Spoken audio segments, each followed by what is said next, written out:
Gonna make another video. Today, my 10,000 steps. I am in Brandon Country Park. I have a visitor this week. We've got my mum. She's come to visit, and it's after school, so we've got the kids. We're going for a little walk around Brandon Country Park. Hello. See how many steps we can get them to do. That's never that easy. Yeah, kids are off playing. Brandon Country Park is really lovely. You know, wide open space. We used to come here for picnics, and we didn't actually get up here that much, despite living here for so long. Tasha didn't actually get up here that much, but when we did get up here, it was always fun, even if it was just have a picnic and a sit down. One of the times we did come up here, don't worry about the F-15s, they're flying very low tonight. One of the times we came up here was, you know, a little while after Natasha's gastric bypass, and my mum brought her dogs. So like, was it Labrador, Weimaraner, Border Collie cross? So far too much energy, really long legs. Shh. Wonderful dogs, just, you know, amazing to be around because they just never stopped. Now, pre-surgery, Natasha sort of like had them on a lead, and she'd walk them along the road, and they'd pull and try and chase after ducks and stuff, and she'd just walk along behind them and keep them in check. But that's not an F-15. So that was all pre-surgery though. So when it came to post-surgery, about a year afterwards, my mum brought the dogs here. Natasha had the older ones, Sally, on a lead, and Sally saw a duck and decided to start running. Now Natasha, having lost an entire person's worth of body weight, didn't realise that Sally could now pull her way over. And so we see this duck running, we hear this scream as Natasha's launching herself down a hill.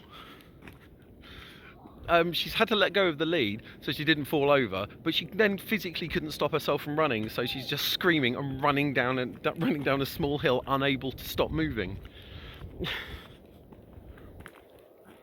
Her and my mum got on really well, which was, you know, it was nice to see. Not that they planned stuff, but we ended up, you know, joining up for things like holidays.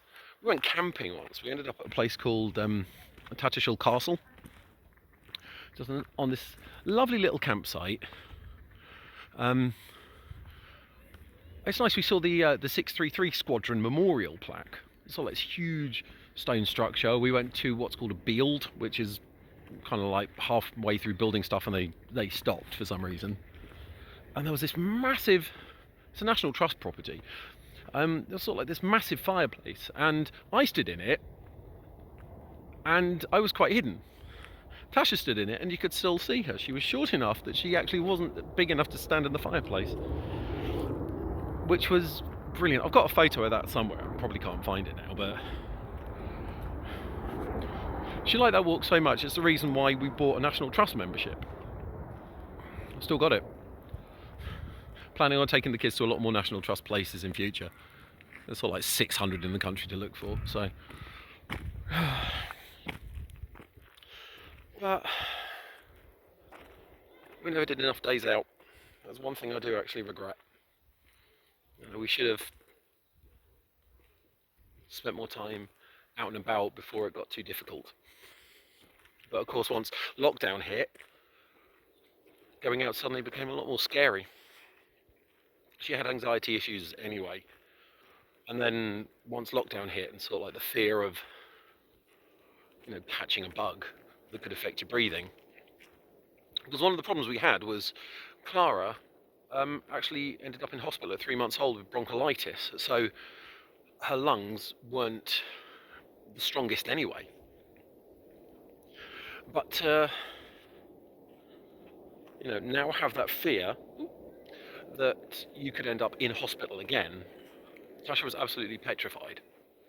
Didn't want to leave the house, especially not with Clara. So for those 2 years, she pretty much stayed indoors. And of course, like everything during lockdown, people had a drink. Looking back on it now, it was a bad idea. She had a weak liver. We knew that. You know, it'd been wonky for years, but I don't think we realised how bad. And then you put a change into a sedentary lifestyle and alcohol on top. Not excessive alcohol, but just alcohol in general. And everything suddenly became much harder to deal with. And unfortunately, with everything that happened in the hospital, the liver finally gave out.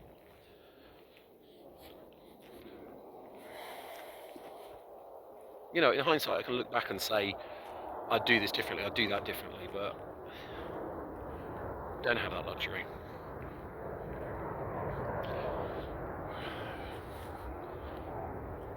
So even though people say sort of like you only live once, focus on the here and now. Yeah, do. But remember that there's always a tomorrow.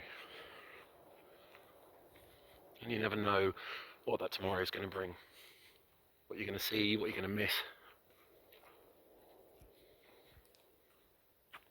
It's a beautiful sunset.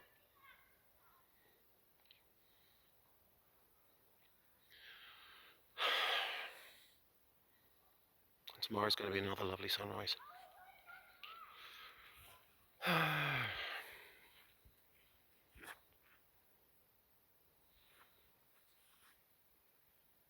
Mum? Where? Locked her in the car, she's going to kill me.